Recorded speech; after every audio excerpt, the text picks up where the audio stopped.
Welcome to the American Intelligence Media, an aim for truth, the home of the anonymous patriots.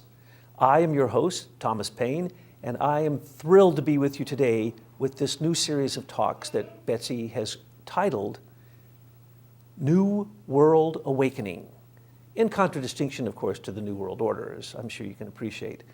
And what we're going to talk about is the fact that this theme, revolution, is going to pervade what we have to say today, and it will be connected on to other themes that we're going to build into this talk. Series of talks. Now, if we want to talk about revolution, and those of you who are subscribers quite well know revolution is a topic that we love to talk about, we have to talk about not only a revolution in geopolitics, but a revolution in science and technology, in consciousness and religion, in all aspects of life. Anywhere you look, you're going to see a revolution. Matter of fact, some consider it an apocalyptic moment where there's a war of all against all, one revolution after the next, whether it's the purple revolution of George Soros trying to take over Donald Trump, whether it's Donald Trump's second American Revolution counteracting the George Soros purple revolution, which I'm sure many of you have heard. So these things are happening in our environment, but what we need to remember is it's consciousness that is really evolving. The word revolution means not only to spin around like our planet, but it means to evolve, to continuously evolve. And it is incumbent upon us to not only put materialistic thoughts out in terms of revolution, but also consciousness thoughts, thoughts that can actually show us that in essence it only takes a few people to accomplish a revolution successfully. So as we look out on the world right now, we see quantum leaps in every aspect of our lives. We see quantum leaps in physics. We see it in mechanics. We see it in computing. We see it in geopolitics. We see it in every aspect of our life. There's a revolution, quantum leaps that are taking place. What we need to find out is that we are the dawn bringers. We are the keepers of the future. We are the forerunners. We are the ones who will decide which revolution we're going to participate in. And remember, it only takes a small bit of leaven to raise the loaf of bread. It only takes a few people. For instance, it was less than 5% of the people in the 13 colonies that basically led and effectively won the American Revolution and brought freedom and democracy to all the rest that were there.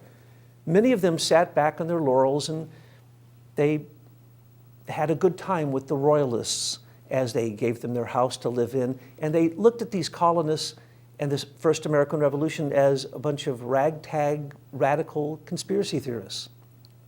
They didn't want to buck the system. They didn't want to revolt. They didn't want a revolution. It would have disturbed their lives. That's the condition of modern Americans also.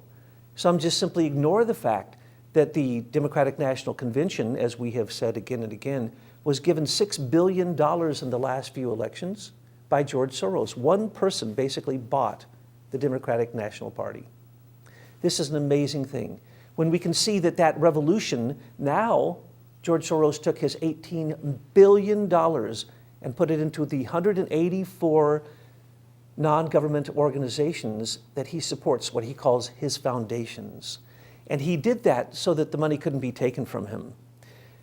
Those $18 billion are going to drive the far leftist agenda for years to come. This is a revolution we're in. We pointed out those 184 different groups, and now every time there's one of these groups that comes out on the street, they're busted as agents of George Soros. So we could point out that George Soros, in multiple color revolutions, starting with the USSR, later Russia, Czechoslovakia, all throughout the world, George Soros has affected color revolutions. But many people have never awakened to that. What we tell them is a shock to them. We show them the history, we show them the facts, and they don't know what to do with that. Basically, oftentimes, they become like an ostrich and they stick their head in the sand to run away from that which they are afraid of. But we cannot hide, folks. We cannot hide anymore. Our government has been assaulted since immediately after the first American Revolution, and through a slow process of erosion has brought us to the point where we needed a second American Revolution to reinstill the ideas that the first American Revolution wanted to put in place but couldn't. So, because they basically took on the onus of the horrendous unresolved issue of slavery and the fact that the North and the South were being fought over by imperialistic forces, the forces of the British East India Company and the forces of the Dutch East India Company. So when we say we were in a revolution against King George and the Brits, that's only part of the story. The same story happens today. We are still in a revolution against those same imperialistic forces. It's just that we call them corporatism now. We call it globalism, transnationalism, or we have the lovely phrase that they're international companies. And by that, they are given complete exoneration of any crime they wish to commit, whether it's selling weapons to both sides of the same war, or being economic terrorists who capitalize and fleece these very countries that they first provide money to start a revolution.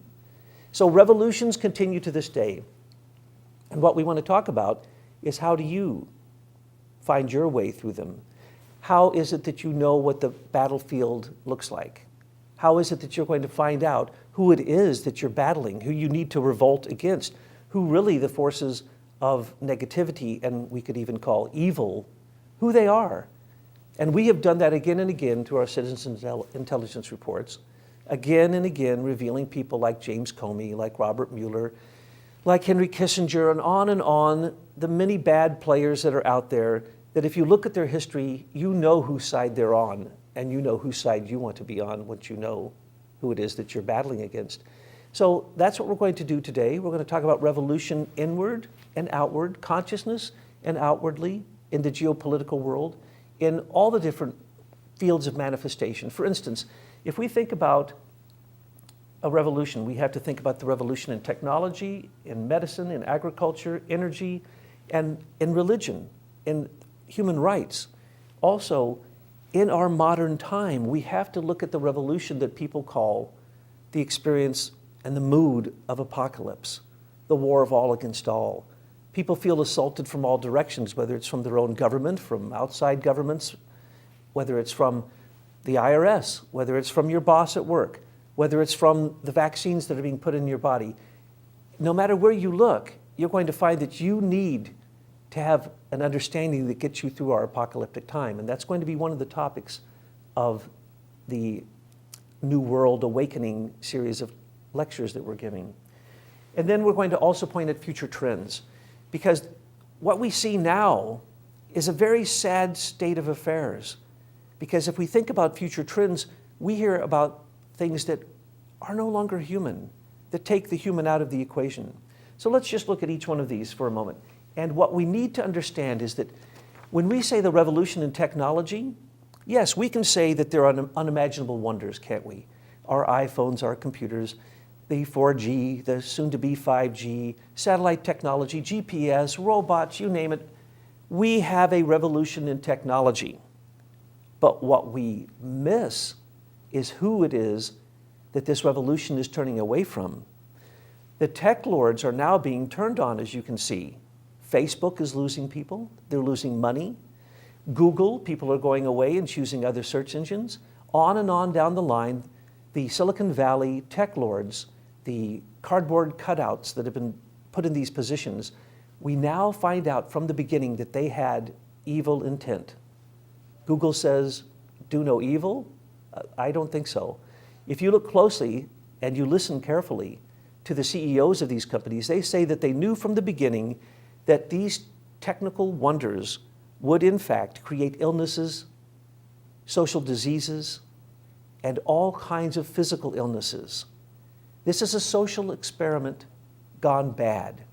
And so when we think about the internet, we have to remember it was created for military purposes. It was created by DARPA, which is part of the Department of Defense.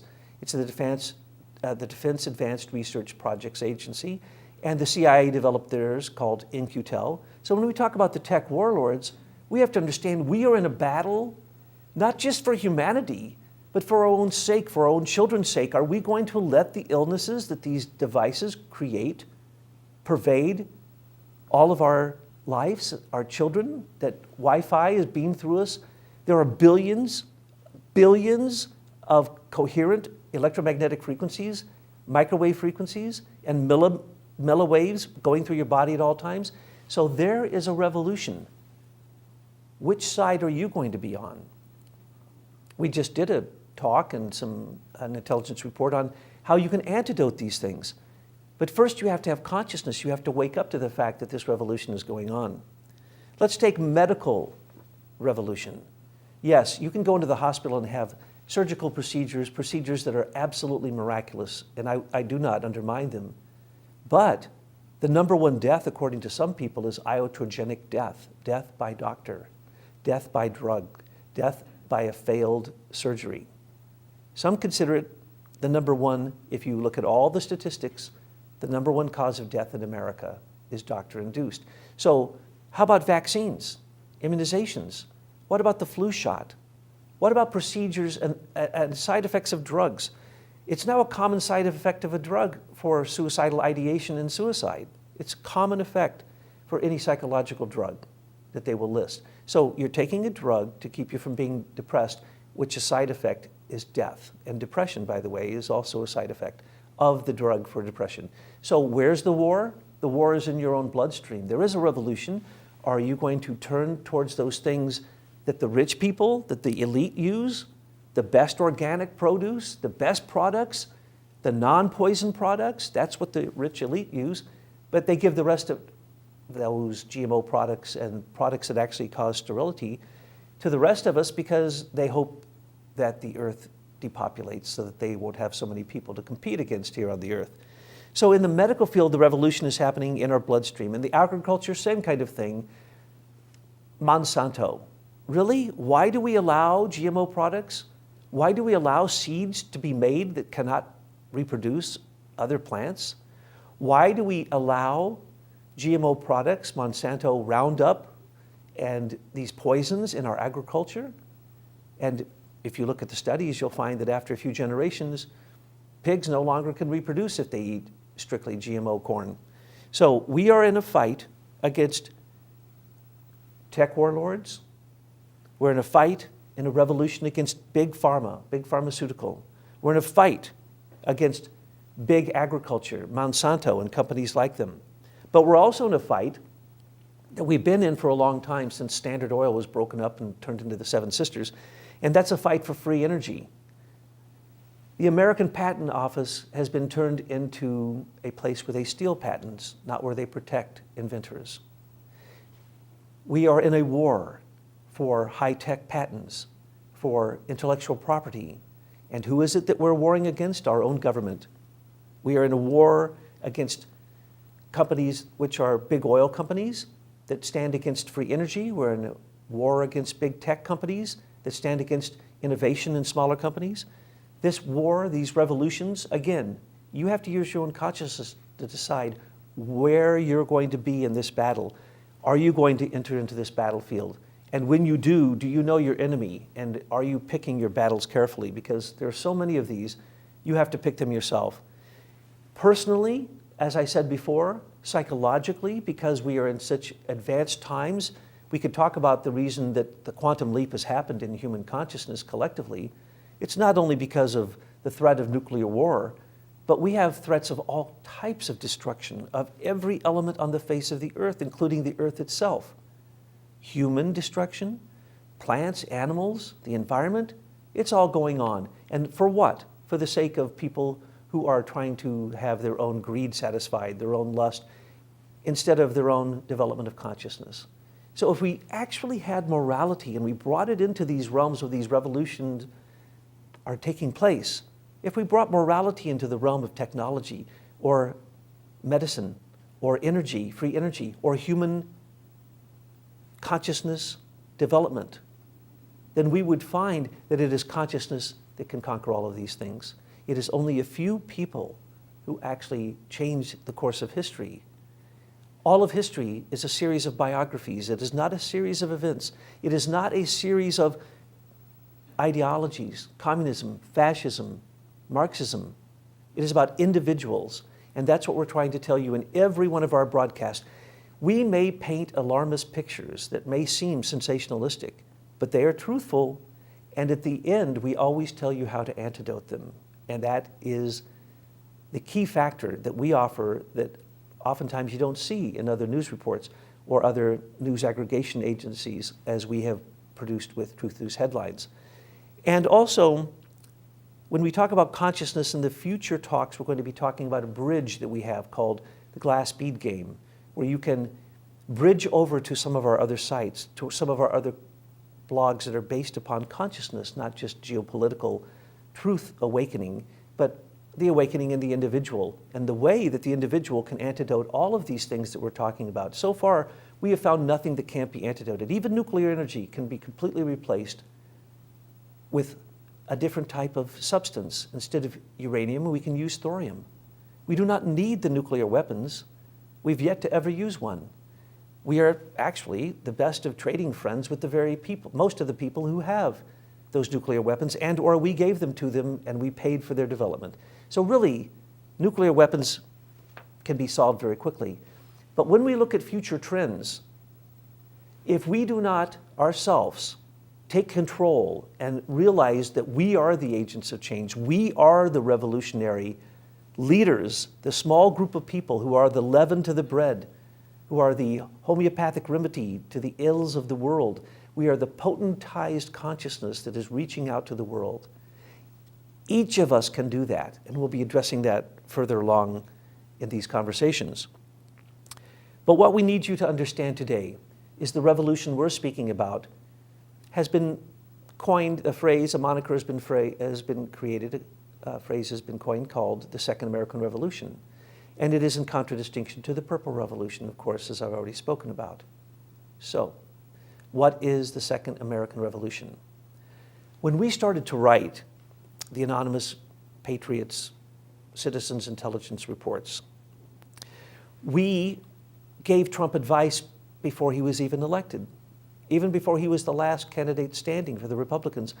We made a list of things that he would need to understand to see that the Republic of the United States of America has almost been overthrown. And if Hillary Clinton would have been elected, or Bernie Sanders, I don't have any faith that the Republic would have survived their 4 years as the president.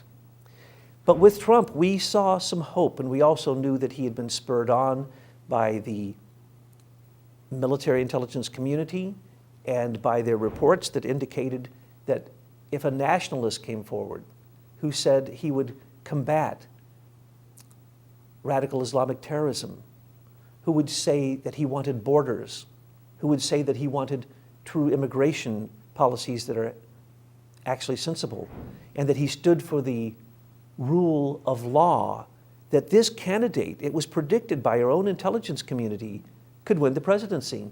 And we believe that's what happened. So we started giving him intelligence information to let him know who he was working against and who was working against him, so that he would understand not only the George Soros Purple Revolution, but he would also understand the rigging that happened in the election.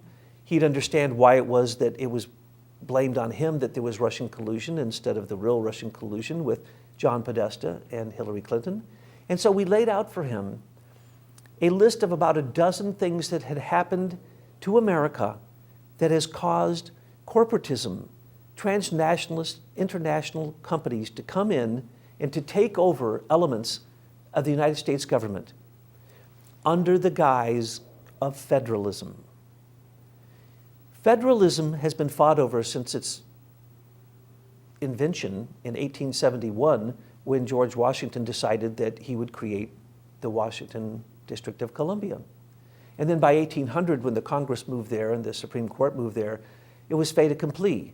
We now had what had already happened in the world in the Vatican called the Vatican City, which is an independent country unto itself that no laws apply that are not made up by the Pope. Vatican law. The same thing happened with the bankers in the city of London, and then it happened in America. So when America created a federal government that in fact tried to exert its own superiority over the rights of states, that is the beginning of the overthrow of the Republic. And it started in 1789 with the Judiciary Act. As soon as they could, the second that there was a conflict between two states after the American Revolution, they set up federal district courts so that they could make superior determinations above states' rights. Well, there is no such thing. There is no such thing whatsoever. It's completely contrived. That act gave Congress the ability to create what we now have as the rigged federal system. Appointees who may not even be a lawyer. Do you understand that you can be appointed to the Supreme Court without being a lawyer? Do you understand you can be a federal judge? You can overrule everyone and never gone to law school. Do you understand you are simply a friend of the person who appointed you? That means that almost every federal judge is clearly partisan the second that they are elected. In other words, by the court you go before, you know, the federal court you go before, you already know the determination because you know who the judge is and you know who the judge's friends are who placed him in that position of power. That was the beginning of federalism. That created the ability then for federal courts to exist in states, even before they existed in Washington, D.C., the District of Columbia, where I suggest the only federal court should exist. There should be no superior federal court over a state court. There is no such thing. There's no constitutional provision for such a thing. That was the first erosion of our own democracy, of our own freedom. That, and of course, not facing the terrible, terrible consequences of slavery, which is why we went into a second war, a civil war. But you have to remember, the first forces that were there were a fight between imperialism. And the Civil War was nothing more than the carrying out of that imperialism with the North winning. So, when George Washington created the Federal District of Columbia, a district was created that is completely sovereign unto itself and above the United States of America. This is a shock to most people, but there was a charter that was created in 1871, and when that charter was written, it was signed by a Jesuit, as a matter of fact, and it basically said that the United States of America is a corporation, and that corporation is created to pay foreign debt, it's created to conduct foreign wars, it's created to, at first, have a domestic army, and also to have certain federal powers in territories. Because remember, the colonies were different than our territories, and to this very day, the only real reason for federal courts outside of the District of Columbia are for territories. So what happened when federalism was created? States' rights were set aside and still have been to this very day. In 1817, though, as soon as they could, the robber barons, the rich elite, the bankers and the brokers, the warlord bankers and warlord brokers started trading stocks and commodities. So in 1920, when the illegal gambling casino of the New York Stock Exchange started, we started betting for free. In other words, the rich could bet without paying taxes. That's still going on. That can be solved very easily. So we told Trump about this. We told him about these things that are eroding and undermining the U.S. Constitution and the U.S. Bill of Rights. And these things are basically foreign powers coming into our country and buying into them. And so when we, after World War I, had the challenge of what we were going to do, we had a very weak president, Woodrow Wilson. He sent all of the robber barons over to the Versailles Peace Treaty to work on the Versailles Peace, and they never actually signed it, but out of it came the League of Nations. And when the League of Nations could not be ratified here in America by the Congress, what happened? The same group of elite businessmen and robber barons started the Council on Foreign Relations. That group to this very day, to the very day that Trump was elected, ran our country. It ran our domestic and our foreign policy. These are the war hawks, the warlords, the rich bankers and brokers, war hawks from the military, people who are invited into this group. And this group of, it's actually thousands, there's been about 13,000 members over these years. They bring them in and they continue Henry Kissinger's plot, which is the clash of nations. We must always keep other nations in a condition of war, and that is the way that U.S. will keep its supremacy. This is the counseling, this is the advice of the Council on Foreign Relations. It couldn't be any more evil, it couldn't be any less American, it couldn't be any more globalist, transnationalist, or international than it is. Every president, since I can remember, since the time it was invented, has listened to the Council on Foreign Relations and basically followed their advice almost exclusively. So when we look at who's in that group, we can see a group of people who are out for their own selfish, greedy, lustful interests. Also at the same time, though, in 1913, we had one of the worst things that could have happened to our economy happen, and that's that a central bank system was brought to America and forced upon America by the same central bankers who have done this throughout many other countries, but it was coming specifically from Britain. So when we set up in 1913 the United States Federal Reserve, it is not federal, it is not a reserve, and it does not belong to the United States. It is a corporation that has a dozen central banks in it, and they basically have the right to print money for us and charge us interest. And since we know that the money that's going to be printed, we can never, ever pay back that interest in time, and that all fiat currency always desires and demands more fiat currency. That's the reason fiat currency is created, so that gold and silver is not depleted from your own resources. So a fiat currency is created by the US Federal Reserve, and what happens? We now owe them over $20 trillion. We don't owe them anything. That is a fraudulent deal based upon foreign corporations coming in. And when you look at the owners, because it is a private corporation, but there is a part that is public. And every few years we give the US Federal Reserve around $20 billion. And they break it up and give it to their dozen central banks, and they give it to their stockholders, their shareholders. Yes, that's right. US taxpayers' money goes to pay foreign interests who bought into the US Federal Reserve from the beginning. And it is the one thing that continues to take us down. The US Federal Reserve does not create US money policy, financial policy. That is created by the Exchange Stabilization Fund. So it is a completely fraudulent system that was eroding our own democracy through economic terrorism, which basically, there's about 127 central banks in the world, and 84 of them are owned by the Rothschilds. So it is not a conspiracy to say that these warlord bankers, in fact, control the US debt. And remember, all US debt comes back to war debt. That's why it was created, which leads us to the US 16th Amendment, which was to create the Internal Revenue Service and allow taxes to be foisted upon the American public as war debt. Wars that we did not necessarily agree to go into as states, nor as a Congress. Debt that was accumulated by a national bank and other such things, which I could go to in great detail, but I won't. But when the 16th Amendment was passed and taxes were allowed, the federal government then had the ability later to pass the Social Security Act and to control your payroll dollars before they get to you.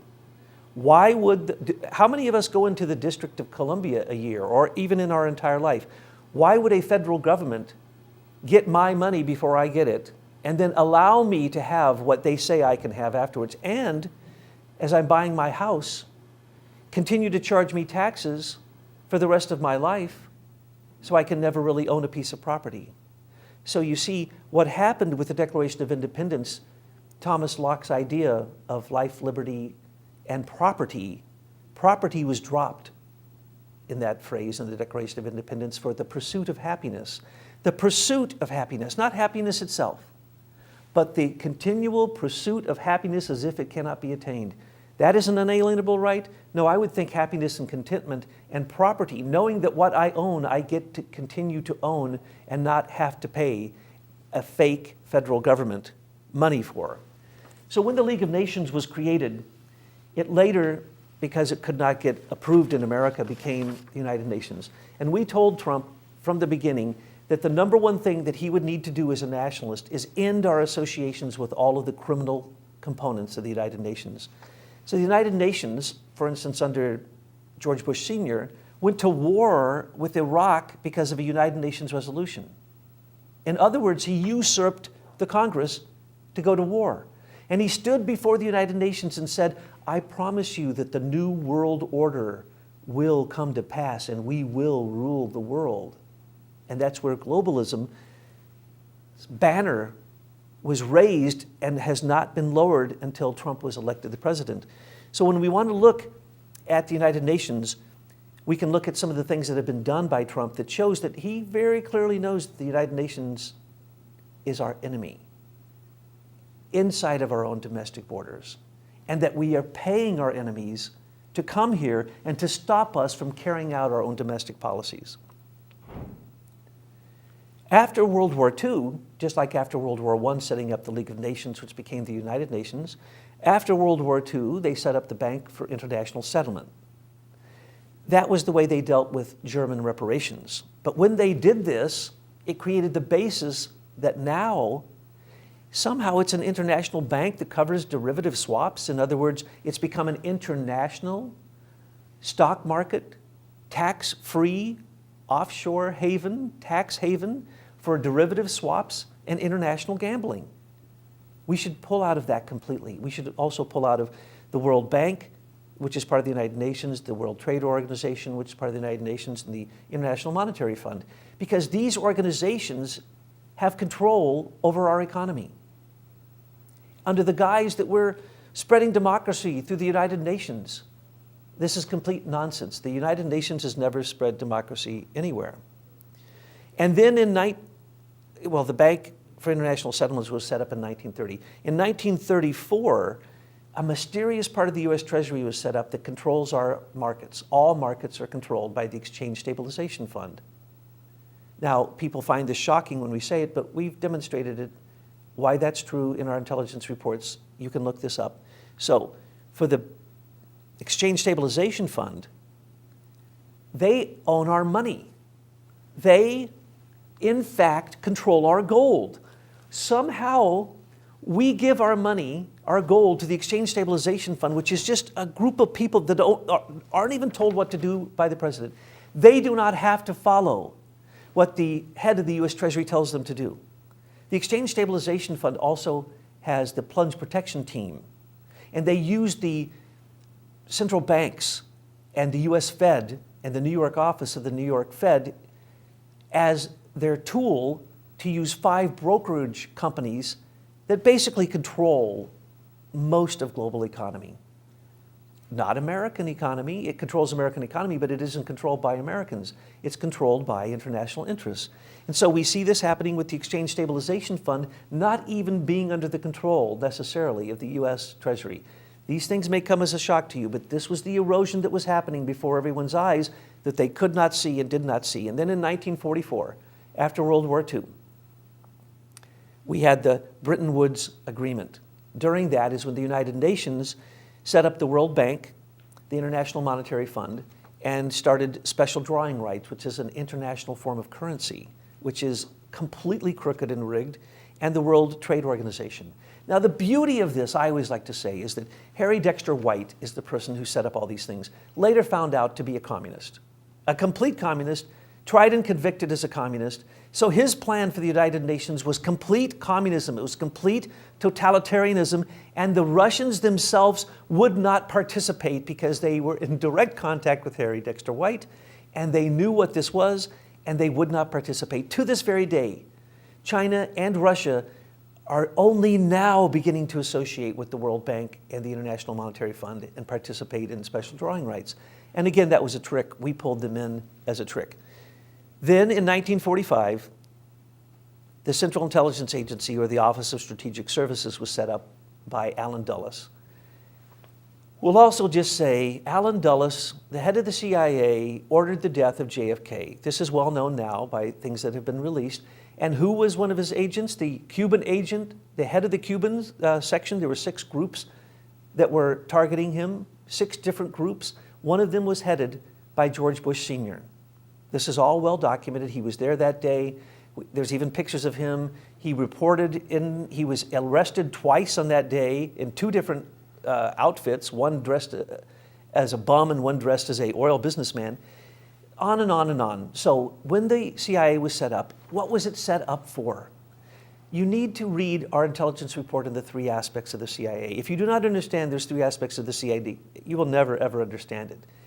So when we talk about the rogue CIA, those are just people who've left the CIA or are using CIA methods for their own personal gain. But then there's the gold-backed CIA. After World War II, the gold taken from World War I, of course, was put into the Bank for International Settlements, so they knew this time to steal the gold. So the gold was stolen by the CIA or the OSS at that point. And also the gold from Japan that had been taken from China and all the places in the East that was being stored in the Philippines was also added to the CIA stash. So if you don't know this, you can't possibly understand what's really going on in world markets, in the way that certain corporations seem to have ultimate control of the military-industrial complex, for lack of better words. Basically corporatism, international corporatism. So if you don't understand that the CIA has been the military branch of corporatism and imperialism from the beginning, it is a war starter. They are revolution starters. If you don't understand that, then you don't understand the CIA. That's the good part of the CIA. Then there's two bad parts of the CIA.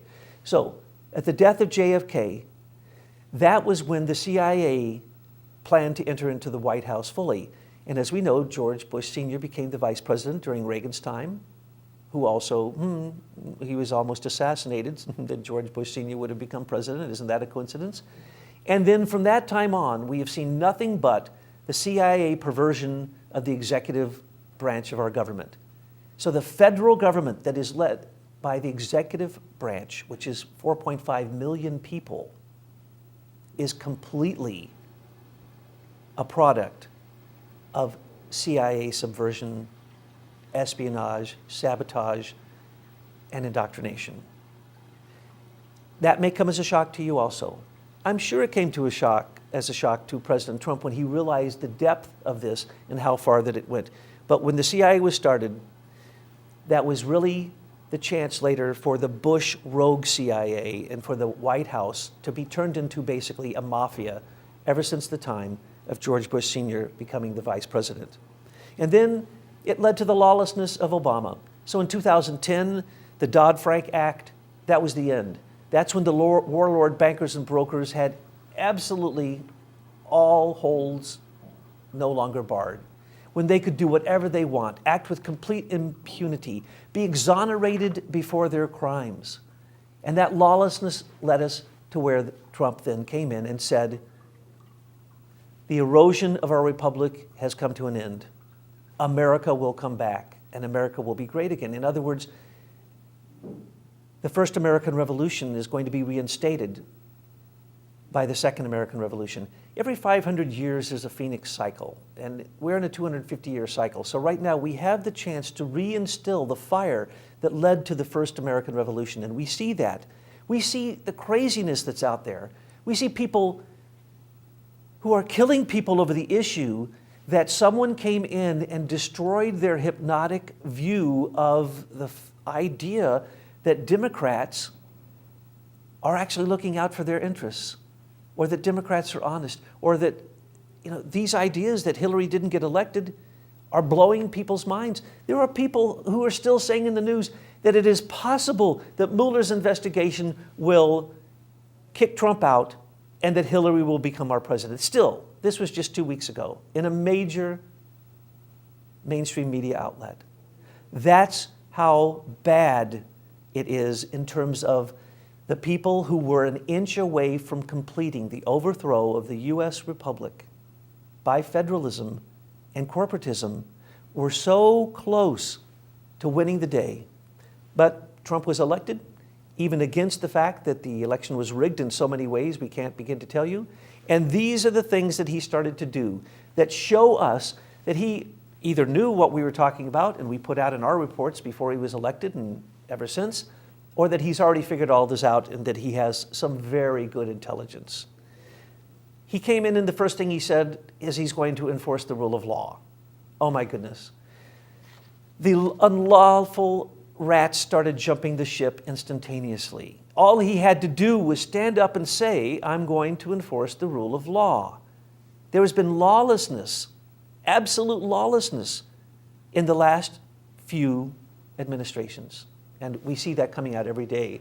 That is no exaggeration whatsoever. Then he said something totally radical. He said he was going to do his job and he was going to secure the borders and he was going to enforce immigration law. This is shocking. This is absolutely shocking. How can anyone say such a horrifying thing? To say that the America that had been given away was going to come back, and that we were going to create borders, and we were going to follow our own immigration laws. And now we see these astounding things that are going on with DACA and the amazing art of the deal that he's doing with the Democrats, who couldn't pass any immigration laws themselves when they controlled the House and Congress. So they're not going to pass it now. Where will these borders be? They're already there. When is Trump going to build them? He's already started. They don't seem to notice.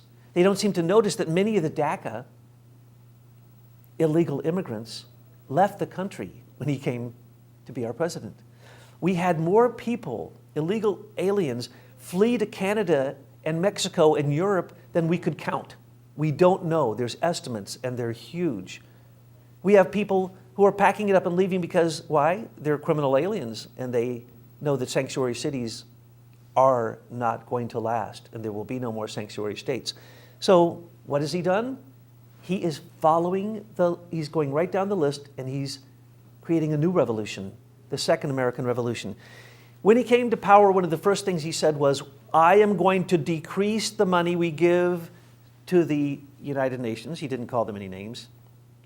I called them names. I'm going to decrease the money we give to the United Nations by 50%. Nikki Haley, our UN representative, went nuts. And now she's Trump's biggest supporter. So what have we done? We stopped $26 billion to the UN refugee program. We have stopped our strong association with the UN World Bank. We have stopped our strong association with the UN World Trade Organization. We have pulled our money out of UNESCO. We have pulled our money from the UN World Health Organization. We have pulled it away from the peacekeeping troops because we found them to be pedophiles and found them to actually be creating horrible crimes wherever they go. So the UN is, in fact, as Trump said, they are not our friends. We also are decreasing our association with the International Monetary Fund now that we got Russia and China to try to say that they would come onto a gold standard. We're not going to go onto a gold standard. That was a trick so they would buy our gold. It was a trick so that we could get them into believing special drawing rights would work. Have you seen China pulling down any special drawing rights? No, Trump has trumped them. And for the Bank of International Settlements, he hasn't worked on that yet, but when that comes, and it will come, he will stop the derivative trading that could, in fact, completely collapse all world economies overnight. So we know that he's quite aware of that. He's spoken about that before. We suggested that he completely withdraw from the climate accords. He did so. He saved us $5 trillion by 2020. $5 trillion.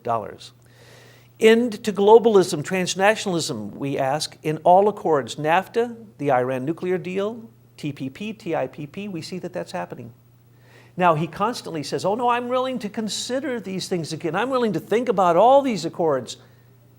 And then he's going to make sure that we benefit from them. That's the only reason that he's even considering looking at some of these again. We ask to ignore and close the Council on Foreign Relations. He met with Kissinger twice actually. I think he requested one meeting, and then Kissinger requested the other meeting, and then what happened? He hasn't taken any advice from Kissinger. That day, Kissinger came out and said all the advice that he was giving to Trump, and Trump followed none of it. It's beautiful. Trump has, I don't know anyone from his administration that has attended any meetings of the Council on Foreign Relations. As a matter of fact, I haven't even heard of a meeting. I know they did their publication this year, but basically the Council on Foreign Relations has been defanged. We suggested withdraw from NATO. Well, he's done better. He's making all the NATO members pay, buy weapons to defend themselves, and then he'll withdraw from NATO, mark our words. And he also made sure that certain countries didn't get into NATO, like Turkey, Ukraine, and others, because that would simply show that this treaty is nothing more than insanity. It's the type of treaty that got us into World War I and II. We don't need that. Restructure the tax situation concerning the New York Stock Exchange and commodities exchanges. Right now, we may need to back off on that. We couldn't have imagined that he would pull the plug on the Exchange Stabilization Fund and the Plunge Protection Team and just let the market roar into astronomical figures. It is unbelievable what he's done with the markets worldwide. No one could have predicted that. We didn't predict that. We couldn't have predicted that. And for him to say that he's going to allow Saudi Arabia, if they can stop terrorism and promoting terrorism, that he's going to allow them to get listed on the New York Stock Exchange, it's one of the most radical things that has ever been said in the time since U.S. oil U.S. petrodollar has controlled the world economy. So what we're seeing now is absolutely radical with what he wants to do with the stock exchange, and it could be literally a reforming of it in every way. We also suggested that they audit, seize the assets of the U.S. Federal Reserve and the 12 central banks, and then simply default on the debt. We have a contract with them that just last year we could have said, no, we end our contract with you. If we ended our contract with them, which we can breach at any moment, we do not owe the debt. So Trump could make over $20 trillion in one day, and that does not require an action of Congress. End Washington, D.C. lobbying. He actually came to power and said there's going to be no more lobbying. And the one person that he allowed during the election, Paul Manafort, the great lobbyist, look what happened with that. But that lobbyist got him through the Electoral College. But he knows no more lobbying because that's just paid interest buying votes. And then we suggested that he needed to audit the Housing and Urban Development Agency, which they did, and they found slush funds of tens of billions of dollars. We know that trillions of dollars has been slushed through housing and urban development, especially in Arkansas, and through the Lockheed, Boeing, and other corporations that get these no-bid contracts. So when you want to talk about the $21 trillion in off-book accounting, that's what we're talking about. When you want to talk about the $9.5 trillion missing from the Pentagon's budget, that's what we're talking about. We need to audit all of these agencies. We need to repeal Obamacare because it was an illegal tax created, by the way, and legislated by the Supreme Court. And of course, its mandate, and that has in fact been repealed. We also need to expose, and he needs to expose George Soros, which has happened, because again and again, he's called out the very people who are funding these things. We need to restructure the Internal Revenue Service. His tax reform has done so. We need to end the United Nations Refugee Program in America. Lo and behold, he did. We need to end the Federal Department of Education because it is illegal, it is unconstitutional, it does not need to exist. It is just more federal control. Basically, he's phasing it out. We need to end the bombing of any foreign countries that are not sanctioned by the U.S. Congress. He ended the war in Iraq, Syria. He's going to end the war in Afghanistan. We pulled out of our support of Yemen, so on and so forth. So we're seeing all of that happen in a measured way, but not so that we look weak, but so that we still look strong even afterwards. We need to end the tech monopoly. What did he do? He said antitrust. He said monopoly. And now we were told that it was either going to be Mark Zuckerberg to be our next president or Jeff Bezos. Those were our two choices. Neither one of them seemed to be running for president. And it seems as if the Silicon Valley tech lords that gave Obama $2 billion for his library seem to be on the run. And they don't seem to think that Trump likes them very much. And that's the reason that his Economic Council completely dissolved. We need to end all U.S. covert military operations with ISIS and Al-Qaeda. That has happened. Trump did that. We need to end all offshore banking.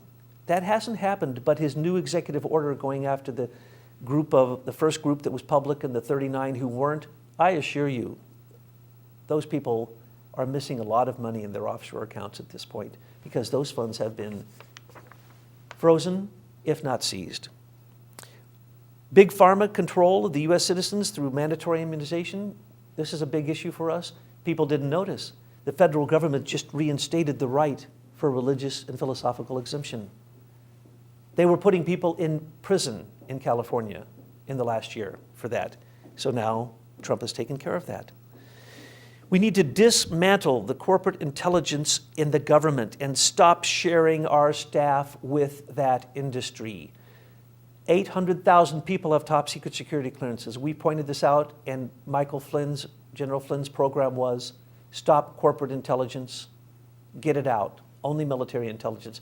Let the people who are doing these things for us have treason as their punishment held over their head. That's what it is when you're in the military. That's the reason so few people who are really in the military turn bad in that way. And so corporate intelligence, perfect example would be James Clapper, James Comey, Robert Mueller.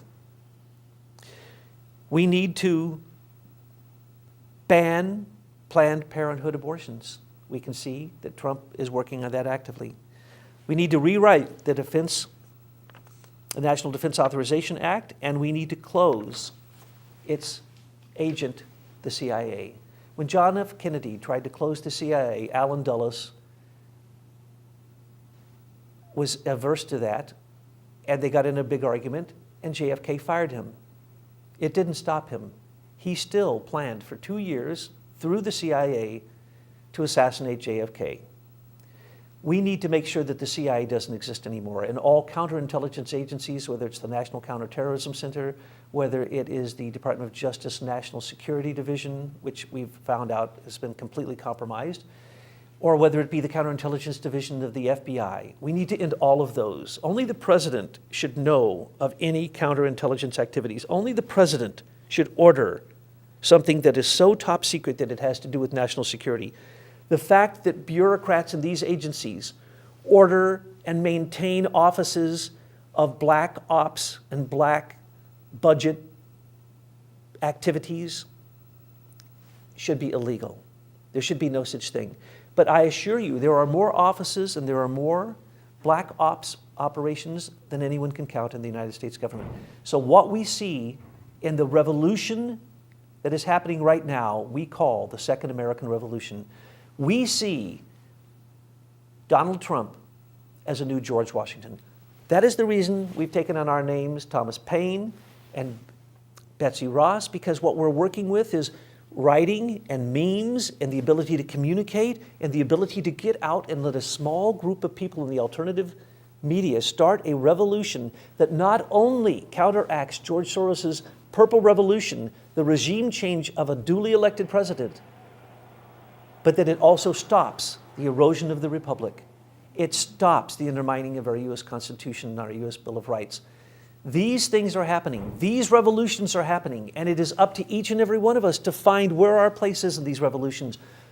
Whether it is personal, as your own personal apocalypse, whether it is medical, technological, whether it has to do with geopolitics, it doesn't matter. Find your place in these revolutions and take your ground. Because if you're just standing still while this revolution is happening, you're moving backwards.